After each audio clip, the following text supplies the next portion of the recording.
10व्या हप्त्यासाठी आता मुलांचा नियम. लाडकी बहीण योजनेच्या 10व्या हप्त्याची प्रक्रिया पूर्ण झाली. आता लाडक्या बहिणीला 1500 रुपये अधिक गॅसचे 830 रुपये जमा होणार. पण लाडक्या बहिणींसाठी मुलांचा नियम आलाय. आता ज्या माता भगिनींना मूलबाळ आहे त्यांच्यासाठी एक नवा नियम लागू केलाय. आता तुम्हाला किती मुलं आहेत यावरून तुम्हाला एप्रिलचा हप्ता मिळेल की नाही हे आता ठरणार आहे. आता किती मुलं असल्यावर हप्ता मिळेल आणि किती मुलं असल्यावर हप्ता मिळणार नाही हे तुम्हाला जाणून घ्यावं लागेल.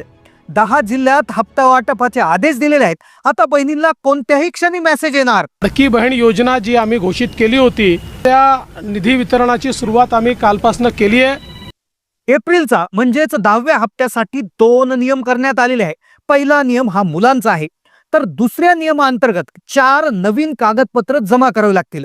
1 एप्रिलच्या नंतर ही कागदपत्रे तुम्हाला काढून घ्यायची आहेत आणि ती जर जमा केली नाही तर एप्रिलचा हप्ता मिळणार नाही. आता ज्या माता भगिनी हे 4 कागदपत्र जमा करणार नाही आणि त्याबरोबर या मुलांच्या नियमात बसणार नाही त्यांना 100% एप्रिलचा हप्ता मिळणार नाही.